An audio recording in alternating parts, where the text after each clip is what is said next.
Welcome back to another video. My name is Keegan Hanks. I am a longevity-based personal trainer working with clients one-on-one to help prolong their life in the ways that matter to them. Today, I'm going to take you through a training session of my own and my thought process while I'm doing the specific exercises and why I'm doing them the way they are.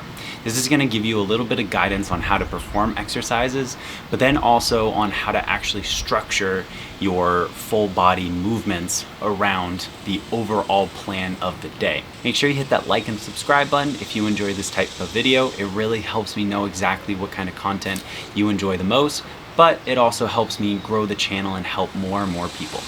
So let's get stuck into it. The first exercise that we have is the deadlift. The deadlift is such a great exercise because it's really working on your entire body as you're going throughout it. The main thing here, as you just saw, is keeping my back nice and straight from the get-go. So keeping a really tight core, using our lats, trying to bend the bar around ourselves is going to give us that really strong back position.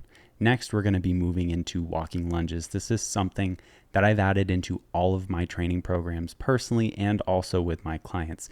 It's such an amazing movement for both grip strength, which is a lot of benefits for longevity, but also on core stability and shoulder stability and just overall strength throughout the whole body. The third exercise we have is the pull-up. I'm just doing body weight pull-ups here. This should be a weighted pull-up, but I am so terribly bad at pull-ups. I'm probably just a little bit heavy for where my strength is on my lats. So it's something that I'm adding back into my workouts regularly to get better at. Next, we're moving into walking lunges. This is going to be 3 sets of 10 on each leg. The big thing with this is I don't enjoy holding dumbbells in either of my hands as I'm going through it. It just throws my balance off a little bit too much.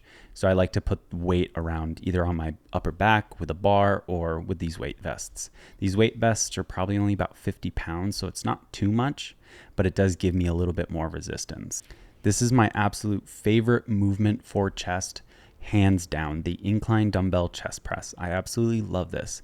If you're looking at where my chest is, you can see that my chest is staying on the top. There's a slight hair of a moment where my chest starts to cave in and I'm rounding a little bit, but then I immediately adjust it and push my chest back up. This is going to help keep your chest active as you're going throughout the whole movement, and your chest is going to be doing more of the actual exercise.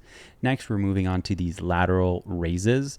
I like doing them seated. It takes a lot of body movement out of it, and then having that slight forward chest lean is going to give you a little bit more range of motion through the shoulder, so you're not pinching at that top position, which can happen a lot with clients. Then we're moving on to some bicep curls. This is just a standard bicep curl. I like doing both hands individually with dumbbells. It gives my wrists a little bit more freedom of movement and my elbows are more free to also track how they need to. If you start using a barbell, you can run into a little bit of an issue with wrists and with elbows not being able to move in the way that they naturally need to be able to move. Last arm movement of the day is this tricep extension skull crusher. I really enjoy doing this because it puts a lot of strain on the tricep in the maximum stretched position. It's probably not the most beneficial for just pure strength gains, but I really enjoy the way this feels on my triceps.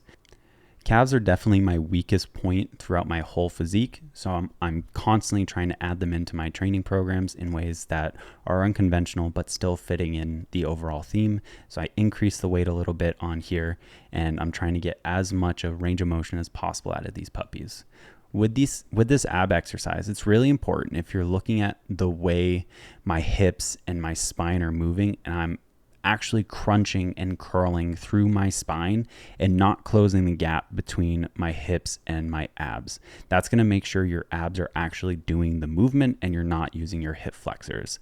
And then with these Russian twists, you see how I'm really trying to emphasize my shoulders getting twisted.